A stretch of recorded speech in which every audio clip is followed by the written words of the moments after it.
પર્દાફાશ કરવાનો દાવો કરતી આમ આદમી પાર્ટીના નેતા સામે જ ભ્રષ્ટાચારના આરોપ લાગ્યા છે। પોરબંદરમાં આમ આદમી પાર્ટીના જિલ્લાના મહામંત્રી હિતેશ મોઢવાડિયા સામે રોડના કોન્ટ્રાક્ટરે ખંડણી માંગવા, ધમકી આપવા અને કામમાં અવરોધ ઊભો કરવા અને સોશિયલ મીડિયામાં બદનામ કરવાના ગંભીર આરોપો સાથે પોલીસ ફરિયાદ નોંધાવી છે।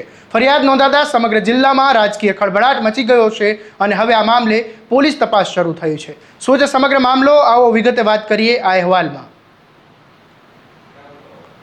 નમસ્કાર, હું છું આસિફ કાદરી અને સ્વમાન સાથે તમારું સ્વાગત છે। પોરબંદરના બગવદર પોલીસ સ્ટેશનમાં એસપી કન્સ્ટ્રક્શનના સંચાલક દ્વારા નોંધાવવામાં આવેલી ફરિયાદ મુજબ મોઢવાડા ડેડકિયા બીટના જે રોડ છે તેનું કામ ચાલી રહ્યું હતું ત્યારે આમ આદમી પાર્ટીના જિલ્લાના મહામંત્રી હિતેશ મોઢવાડિયા સ્થળ પર પહોંચ્યા હતા। ફરિયાદમાં આરોપ છે કે તેમણે રોડના કામમાં અવરોધ ઊભો કરીને રૂપિયા આપવાની માંગ કરી હતી।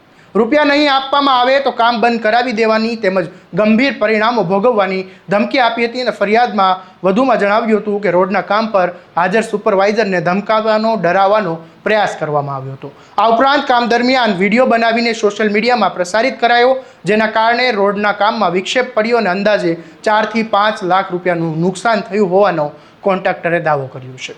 કોન્ટ્રાક્ટરનું કહેવું છે કે ખંડણીની માંગથી સંતોષાય નહીં, બાદમાં રોડના કામમાં ભ્રષ્ટાચાર થયો હોવાના આરોપો સાથે સોશિયલ મીડિયામાં વિડીયો પોસ્ટ કરીને કંપની અને સરકારની છબી ખરડવાનો પ્રયાસ કરવામાં આવ્યો હતો।